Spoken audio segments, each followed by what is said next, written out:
Patrick Mahomes threw a pick six, and they still were in that game. Like that's what I mean by a defense that like keeps you competitive, even if there is mistakes, because there will be mistakes. You just need a defense that can sometimes bail you out. We have an offense that certainly can, but this offense has yet to have a defense until last year, the second half, for the most part. That's the point, though. That bails them out. Like look at the 49ers. That defense will bail that offense out. If Brock Purdy fumbles or throws an interception, you got Nick Bosa and the boys coming to get the ball back. Like the Eagles, defense a little shaky this year, but I think for the most part they got a lot of talent. Dallas Cowboys, even without Trayvon Diggs, Dak turns the ball over, you know those guys are going to get that ball back, or at least try to, get a stop. This Lions team, you turn the ball over, they're scoring. That's how it's looked so far, at least in the Seahawks game. Well, yeah, 100%.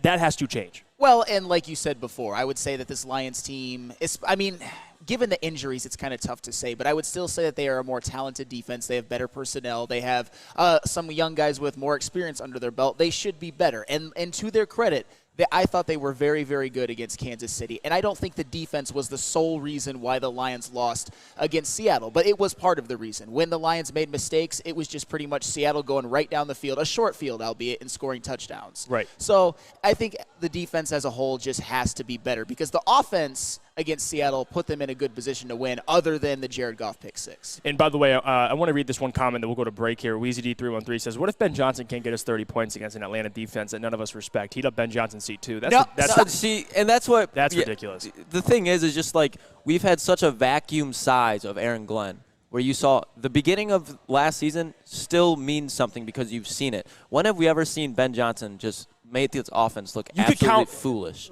Lucas, you can count on one hand the amount of duds this offense has had since Ben's been here.